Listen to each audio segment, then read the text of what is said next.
11th admission 2026-27 भरपूर असे विद्यार्थी आहे की ज्यांच्याकडे अजूनपर्यंत डॉक्युमेंट्स नाही आहे, तर त्या विद्यार्थ्यांच्या कमेंट्स आलेल्या आहे आणि नवीन रजिस्ट्रेशन कधी सुरू होणार आहे याबद्दल सुद्धा भरपूर विद्यार्थी विचारत आहे। दोन्ही अपडेट आपण याच व्हिडिओमध्ये घेणार आहे। सर्वात प्रथम तुमच्याकडे डॉक्युमेंट्स नाही आहे, जसे की कास्ट सर्टिफिकेट आहे, त्यानंतर नॉन क्रिमिलेअर आहे आणि 10वीची मार्कशीट आणि TC आता तुम्हाला मिळालेली असेलच आणि काही ठिकाणी जर मिळाली नसेल तर तुम्हाला येत्या 1 ते 2 दिवसामध्ये म्हणजे 21-22 तारखेपर्यंत ते सुद्धा मिळून जाणार। ठीक आहे, म्हणजे तुमच्याकडे फक्त प्रॉब्लेम आहे तो म्हणजे कास्ट सर्टिफिकेट आणि नॉन क्रिमिलेअरचा।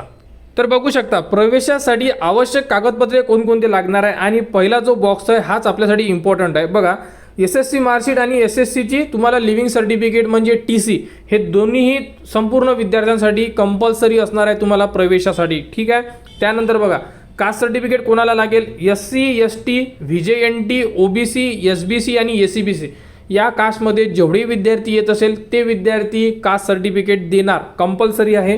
EWS असेल तर EWS मध्ये जेवढे विद्यार्थी असेल ते EWS सर्टिफिकेट देणार। क्लिअर।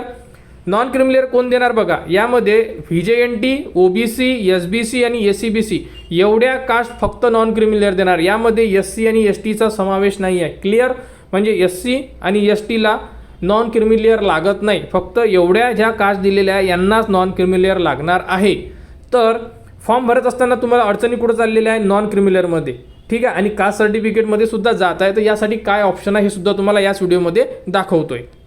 तर बघू शकता अशा प्रकारे तुम्ही एक हमीपत्र अपलोड केलेलं असेल लास्टमध्ये जेव्हा डॉक्युमेंट्स अपलोड केलेले आहे, यामध्ये तुम्हाला ऑप्शन काय काय दिलेले आहे बघू शकता तुम्ही। बघा, हे जे ऑप्शन आहे हे 2 कंपल्सरी आहे सर्वांना, हे पहिलेच सांगितलेलं आहे। कास्ट सर्टिफिकेटमध्ये तुम्हाला ऑप्शन आहे बघा, इथे जातीचा दाखला स्वतःचा, जातीचा दाखला वडिलांचा, म्हणजे इथे तुम्हाला चान्स आहे ज्याही विद्यार्थ्यांचे कास्ट सर्टिफिकेट निघालेले नसेल ते विद्यार्थी आपल्या वडिलांचे सुद्धा कास्ट सर्टिफिकेट लावू शकता, फक्त आणि फक्त वडिलांचे, आईचे कास्ट लावू शकत नाही। क्लिअर, फक्त बाबांचे वडिलांचे फादरचे कास्ट तुम्ही लावू शकता, हा तुमच्याकडे अतिशय चांगला पॉईंट आहे। आणि ज्यांच्याकडे कास्ट सर्टिफिकेट नाही तुम्ही वडिलांचे कास्ट सर्टिफिकेट लावा। ठीक आहे, त्यानंतर प्रॉब्लेम जात आहे तुम्हाला नॉन क्रिमिलेअर सर्टिफिकेटमध्ये। ठीक आहे, तर नॉन क्रिमिलेअर सर्टिफिकेट तुम्ही अप्लाय केलेलं असेल तर तुमच्याकडे रिसिप्ट असेल, कारण की जेव्हा आपण सेतू केंद्रामध्ये अप्लाय करतो तेव्हा रिसिप्ट जरी मिळाली असेल तर तुम्हाला काही जो वेळ असेल हा 11th ॲडमिशन डिपार्टमेंट म्हणजे जे कॉलेज मिळेल तुम्हाला ते कॉलेज तुम्हाला वेळ देऊ शकते, कारण की तुमच्याकडे कास्ट सर्टिफिकेटसुद्धा असणार आहे।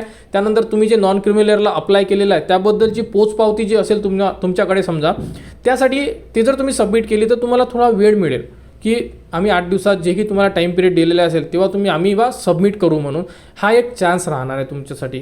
त्यामुळे कास्टमधून जर तुम्हाला प्रवेश मिळत असेल तर संपूर्ण बेनिफिट्स मिळेल आणि नसेल तर तुम्हाला मग ओपनमधून ॲडमिशन घ्यावी लागेल। अशा प्रकारे ही अपडेट होती। भरपूर विद्यार्थी डॉक्युमेंट्सबद्दल विचारत होते, त्यांच्यासाठी ही अपडेट आहे। हा डिक्लेरेशन फॉर्म तुम्ही भरून अपलोड करा, यामध्ये अशा प्रकारे ऑप्शन आहे, तुम्ही वडिलांचे कास्ट सर्टिफिकेट लावू शकता। क्लिअर। त्यानंतर मेन पॉईंट आहे अजून की सर रजिस्ट्रेशन कधी सुरू होणार आहे। मी अगोदरच्या व्हिडिओमध्ये सांगितलेलं आहे तुम्हाला की रजिस्ट्रेशन हे 21 तारीख आणि 22 तारीख मे महिन्यामध्ये, इथून तुमच्याकडे 3 दिवस बाकी आहे। 3 दिवसानंतर नवीन रजिस्ट्रेशन सुरू होणार। ज्यांनी रजिस्ट्रेशन केलं आहे ते फॉर्म एडिट करू शकतात आणि ज्यांचाही फॉर्म चुकलेला आहे ते दुरुस्ती करू शकतात आणि ज्यांनी भरलेला नसेल ते नवीन फ्रेश रजिस्ट्रेशन करू शकतात। क्लिअर। 21 आणि 22 तारीख अतिशय महत्त्वाची आहे, लक्षात ठेवा। अडचण असेल कमेंट्स करा, कमेंट्सवर तुम्हाला संपूर्ण माहिती दिली जाणार आणि 11th ॲडमिशनचे संपूर्ण व्हिडिओ आपल्या चॅनलवर दिलेले आहे, ते बघा। डाऊट्स असेल तर कमेंट्स करा आणि पुढील अपडेटसाठी आपल्या चॅनलच्या कनेक्टमध्ये राहा, चॅनलला सबस्क्राईब करा व हा व्हिडिओ इतरांपर्यंत शेअर करा।